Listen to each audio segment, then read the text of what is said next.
Lights are on, they go out, and the race gets underway, and it's an even start from the two on the front row. Matthew Highcock in the treble 5 car is going to have the inside line for Oulton corner, and he's going to hold on to the lead of the race there. It looks like Alan Caulfield in the 18 car is still there in second position, and I think Rob Carvell was in third. Or was there a spinner further back? I think was that the number 93 car, possibly Lawrence Johnson, who's been spat onto the infield, possibly. Might have been Sammy Walton in 83. I couldn't tell whether it was 80 or 93, but one of the threes. And I think avoided the barrier, but it depends how much damage was done to the right-hand side, because it was being sort of pushed out of Old Hall for a fair few metres. But the leader's already down at Shell Oil's hairpin, Ian.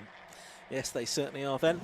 15-minute race this, so they'll probably get 8 laps out of this, I would think. And it is Highcock, Caulfield, Carvell, your top 3 at the moment. It looks like Anthony Seddon, he's lost a couple of places off the start. He started in 4th place, car number 5, and I think he's dropped back to about 6th position at the moment as they make their way through. It looks like the first of the 116s at the moment is Ethan Hall in the blue and pink car, but he's using a lot of the curb and a bit more on the way out of Britain's there. That might attract the interest of the officials, who are very keen to make sure track limits are closely policed. Look there on the inside, Seddon does make a place back up on the 88 car, which is John Turner, who's racing that car in these 120 Coupe Cup races during the course of the day. But Matthew Highcock has a good lead as he heads to Druids.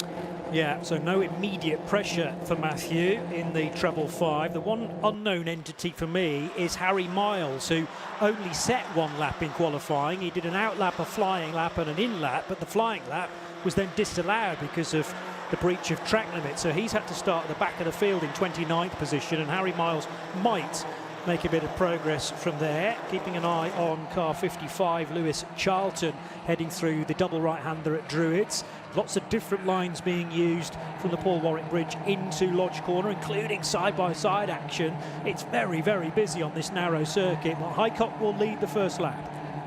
Yes, by 1.5 seconds over Alan Caulfield in second. There's another 3/4 of a second to Rob Carvell in 3rd place, Williams 4th, Seddon up to 5th, so he's recovered 1 place, and John Turner in 6th. And a little bit of a gap back to Ethan Hall, who's the best of the 116s, and you can see he's got 1, 2, 3, 4 cars, I think, right behind him as well. Will Abraham is there, Peter Keane and Jack Godden, all right in there as well behind him. And as I was saying earlier on, we've had a number of different winners in the 116s so far this year. Waring, Godden, Luke Fox and Will Abraham are the 4 drivers to have had success, and 3 of those are in that little group, which is headed by Ethan Hall at the moment. You were spot on about Lawrence Johnson being the spinner at the very start of the race. I don't know why I doubted you in number 93. Harry Miles has made progress from 29th position up now to 24th. So a good chunk of the rear end of this field already headed by, but it depends where his normal speed is, I suppose. Very sideways coming out of Britain chicane for the 25 car that we saw in the earlier qualifying session. So Ethan Hall with this queue developing behind him. He started 7th, he is still 7th, but under threat of, well, if he loses 1 place, he may lose another 4 in the process. So the car with the Mint sponsorship on the left-hand side as it swings right and left and right again at Hizzies and Knickerbrook, now heading back up the hill with plenty for company. Yeah, very busy, as it always is in these 116 sprint trophy races, and indeed in the full 90-minute contest we have for these cars as well. They're so evenly matched.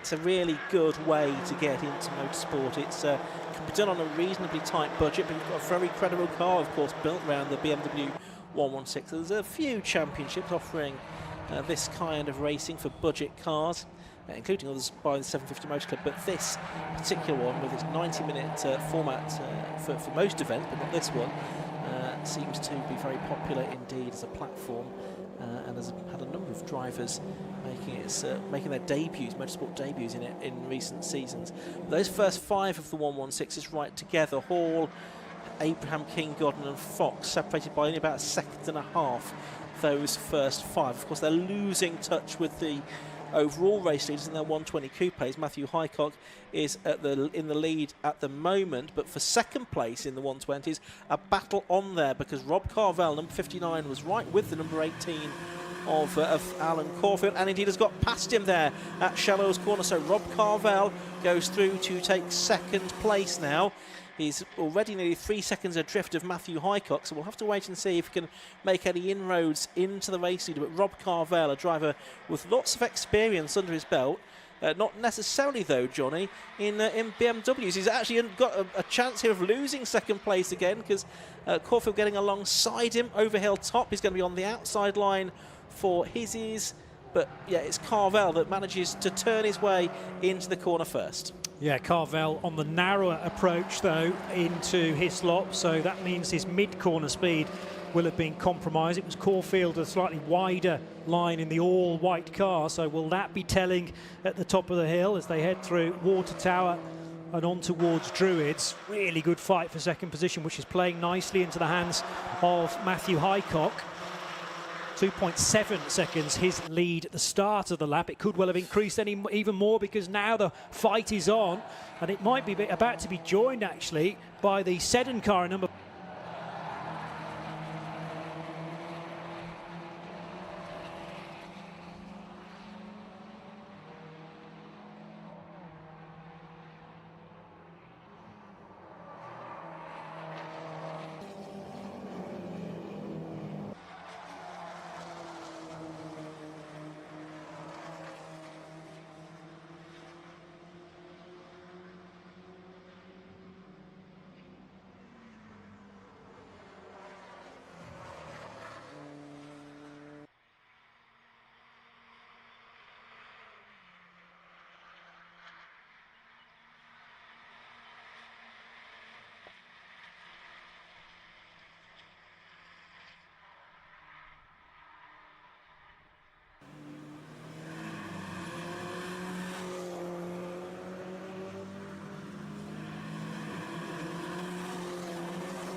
2 litre straight 4 powering these super BMWs that are fighting over second, third, fourth and a distant 5th place for the number 21 car of David Williams. Oh, but going a bit too deep into Hislops there is the second place car, and now having to take to the grass is Caulfield. He'll get the place back again as long as he can keep it within the confines of the track. The big winner here might be Anthony Seddon. He's already up to third, possibly second. Druids comes next over the brow, the double right-hander, but you don't want to be approaching that, glued to the right-hand side of the track.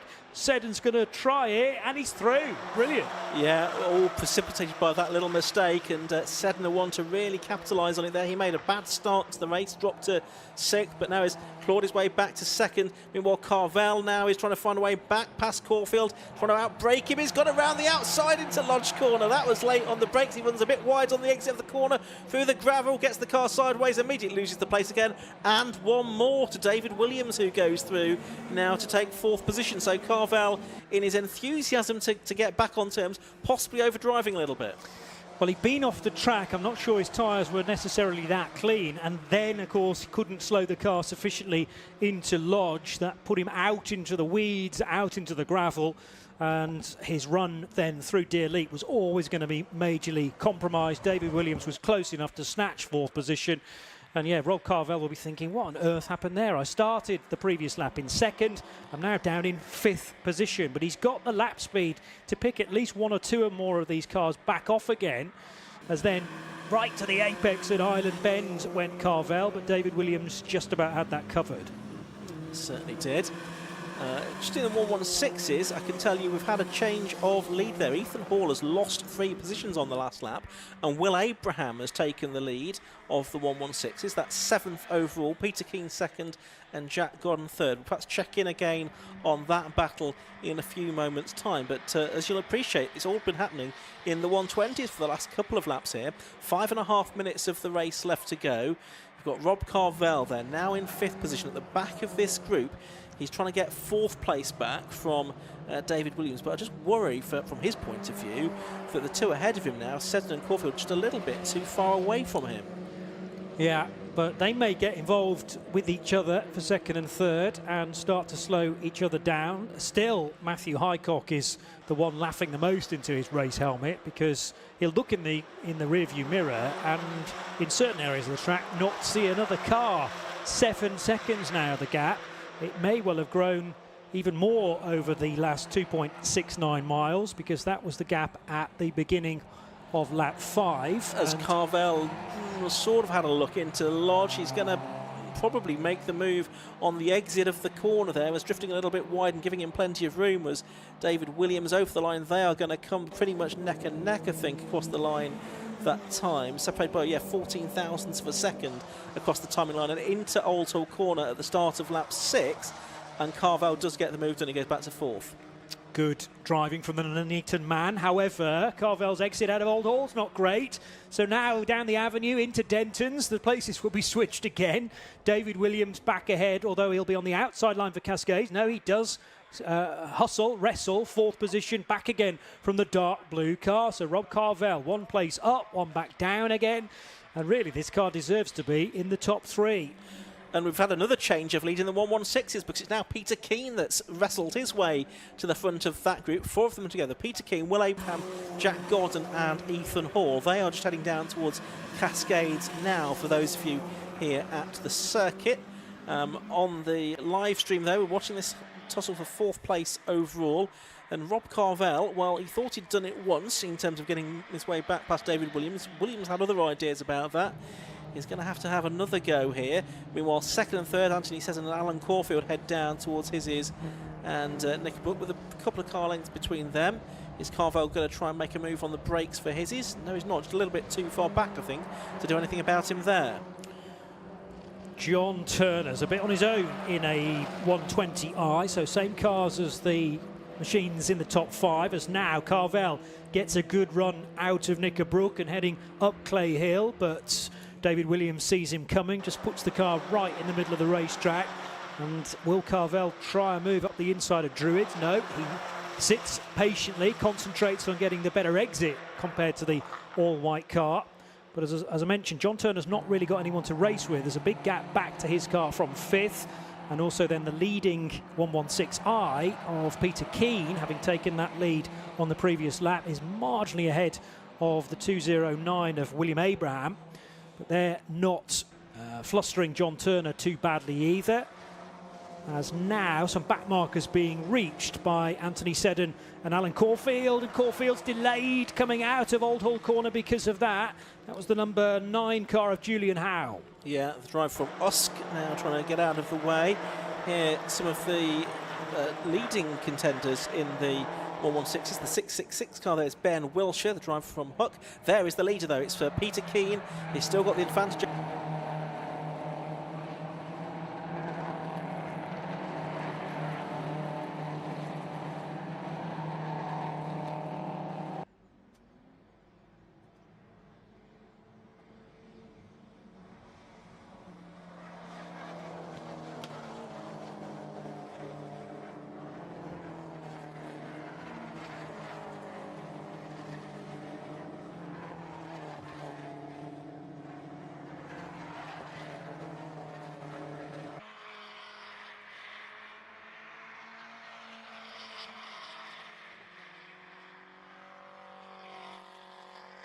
Sapped a little bit of momentum, and Will Abraham is going to try and get alongside him. There's the smoky Sammy Walton car, and that now is the battle for the lead in the 116s. So it did give Will Abraham a bit of sucker there, allowed him to close right in on the leader of the class, but it is Peter Keane, number 151, that still holds on at the moment.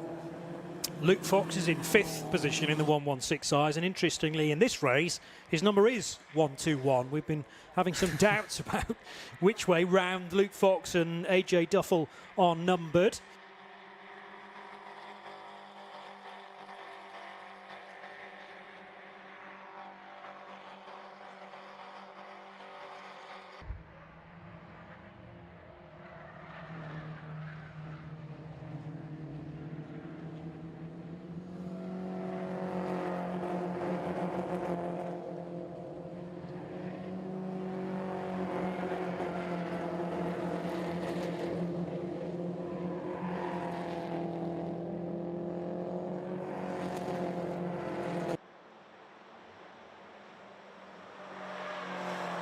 116 of about 4 cars right behind Luke Fox. That's right. Well, the last lap board has now gone out to the race leader, Matthew Highcock. So he has gone on to his final lap of the race. But here, a real dispute between Abraham and Ethan Hall. Hall's got second place back within that class. It is, Jack Gordon's got the familiar black and the stripes across the top of the car, but now red sides to it. So I don't know if that's needed to be some new bodywork applied to that car. They come to start their final lap of the race. There's a black and white driving standards flag going out to somebody as well. That is 209 Will Abraham, actually, that's seeing that black and white driving standards flag. They're all on to the last lap of the race. Highcock in the lead in the 120s is well around it now. It's probably nearly halfway around the lap, I would think, as the 116s stream their way across the line. Here's Ethan Hall and Will Abraham very close together for second in that class. But look how they've given an advantage here to Peter Keane. Matthew Highcock still going very nicely at the sharp end of the field. He's just set the fastest lap of the race with a 2:02.7. But yes, making a break for it now in the lead of the 116s. Peter Keane, with then 3 cars together, second, third and fourth in that division. And under a huge amount of pressure is Luke Fox now from James Dunn. Scott Jeff's in this queue, along with Ben Wilshire, I beg your pardon. However, here is the overall race leader. We're thinking about Bill Beaumont there. Up and over the line comes the race winner there, Matthew Highcock it is, that takes the victory in the first race of the day here at Oulton Park. It's the 116 Sprint Trophy and 120 Coupe Cup. He's in the 120, of course, so it's Matthew Highcock with a very clear win over Anthony Seddon and Alan Caulfield in that class. Meanwhile, among the 116s, it's still Peter Keane and Will Abraham second, but Jack Gordon now has got his way ahead of the pink and blue car of Ethan Hall. Yeah, nice overtake that on the straight between Britton's and Hislop's, confirmed as they hit the brakes into the right-left chicane. Still, the positions outside the top 4 in 116 are very much changeable potentially. Luke Fox having to drive the widest E87 116i he can to fend them off, but the same can be said for the second place car of Hall, who's Hall in 4th position, and the 209 under a huge amount of pressure, Will Abraham. However, the win will go to Peter Keane, Ian. It certainly will. A comfortable win in the end as the next 3 have battled with one another. It was just, I think, Will Abraham second and Jack Gordon third. Josh Barrett's been in touch and he's told me that it's the reason for the different bodywork is he had a big off at Thruxton, did to Jack Gordon in the last round. So that's why Josh has speculated that there's some new bodywork on the Jack Gordon car that came home eventually third within the 116s. Ethan Hall fourth, Luke Fox fifth of the 116s, but of course Matthew Highcock it was that took the race victory overall by more than 10 seconds, absolutely dominant. His lap time, best lap time of 2:02.709. Alan Caulfield actually was only a tenth or so off that, at 2:02.892, but really just couldn't take the fight, and he got drawn into that big battle, of course, with Seddon and Rob Carvell at different stages of the race. Well, there's another race for those cars a little bit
Hello and welcome down to the Parc Fermé for the first time today, and as you can see we've got quite a full little area here with the top three from both the 116s and the 120s. Now fortunately Johnny behind the camera has to stay there, so let me just go and grab first place driver Matt over there. So if I can just grab you, Matt, can you just get over here for us a second?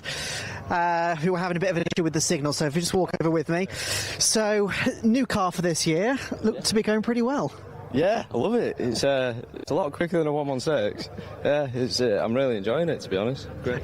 And Tortoise, obviously, it's a bit faster, but what are the challenges that you're finding with this year with it? Adjusting to different tyres. Obviously, the tyres on the 116 are quite a hard compound and they're soft on the Coupe. So adjusting to the tyres, changing setup to what I'd usually have on a 116, even though it's the same chassis, it's quite a bit different. But I'm loving it. It's awesome around this circuit as well. Really good. You look pretty comfortable in it, and obviously you're doing double duties today, aren't you? Yes. I had to think then. Yeah, I'm here. You made me question myself then, but yeah. So obviously two different races. How's that mentally? Because obviously you've got two very different races to prepare for. I don't know. I mean, the endurance race, I'm just going to go out and pace myself, have some fun, and just be consistent and see where we end up. Obviously, there's a lot of really fast cars, but the sprints, to try and do the same again if I can, if we can break away, Absolutely. Well, good luck for later on then. We look forward to seeing you later. Thank you very much, mate. Cheers, thank you very much. Now, we'll grab the winner from the 116s, Phil Keane over here. I'll just grab you a second. That was, if I've ever seen one, a proper tussle. Yeah, it was decent. Yeah, I really enjoyed that. Yeah, it's fantastic. Car was brilliant, like on pace. All we needed to do was get past everybody, and then I knew I had the legs to pull away. So it was just a case of just trying to get past, which is a bit of a nightmare. But yeah, not the best starts either. So I sort of had a bit of work to do. But Ethan and Will were battling a bit, and I managed just to get a run on them, get past Ethan, then chase Will down, managed to get a run on Will, and then once I got my head down and sort of got into it, it was the car was mega, and just managed to pull away, and luckily they battled behind me, so it held them up. So I was like, oh, happy days, or less pressure. But yeah, happy, really happy, like mega, like that's exactly what I wanted, and that's exactly what I need for the championship. So wicked, yeah, really happy, mate. 100% later, same again later. Yeah, start from P1 next race, so hopefully again get my head down if I can get away. Hopefully less stressful, but yeah, really happy, man. Honestly, it's brilliant. I'm made up, wicked. Well, congrats on the first win, and we'll see you later on. Hopefully, yeah. Cheers. Cheers, thank you very much. I mean, just grab Anthony Seddon. Where's he gone? He's just run off. I can't see him. He's supposed to be P2. This is his car here, but I can't see him anywhere. There's a big group of drivers here. Okay, let's just jump in here. Let's see if we can who we can grab. Right, so Will, which ones have used Will? Sorry, Will. Hello. Not very good with the faces. So that was a proper tussle out there for you. Yeah, it was proper hard racing. I kind of had to get my elbows out because I knew I didn't really have the legs. So I just had a good start and had to make the most of it. So, yeah, I mean, I had great fun. Wanted the win, but I think once Ethan got in front of me, I knew Keane was going to stretch his legs, and that was it, really. Yeah, it's pretty busy and pretty manic out there. Obviously, constantly switching and changing places. How difficult is it to try and keep the position around here? Very tough, especially the toe's stronger than I thought it was going to be today, to be honest. And although, to be fair, there's not many places unless if someone's good at defending, it's quite difficult to overtake here, to be fair. You just have to make the error, force the error, and that's kind of the way to make the move, I think. But yeah, no, it was a great race, good for the series, and yeah, hopefully the next race will be even more carnage. Absolutely, we'll look forward to seeing that. Cheers very much. Now, I've just seen Anthony Seddon has just disappeared again. Where has he gone? Is he over there? Ah, there he is. We'll try and jump in with Anthony here. You were one of the absolute movers in that race. Firstly, I want to ask about that move from Knickerbrook up towards Druids. Well, it just kind of happened. there was bedlam going on in front of me, and it was too good an opportunity to miss. But, mess the start up, and then you get a good race, don't you? And so from last to second, I'll definitely have that. Thank you very much. And my mate here had a mega race with him. Shut the door on me a few times, taught me some manners. It was fantastic. Thank you very much. Same again later? Yeah. You need this man in now. Get this. Very, very quick chat. When we drive together, you realise that, don't you? So we normally drive the 116 together. Yeah. So we're teammates. Yeah. And I borrowed a car for today off George Healer. So I'm learning how to drive it. So that's why he beat me. Absolutely. Well, good luck to see you later on then. So you've got an age handicap, haven't you? I've got an age handicap. Cheers. We've got to move on, but cheers. Thank you very much.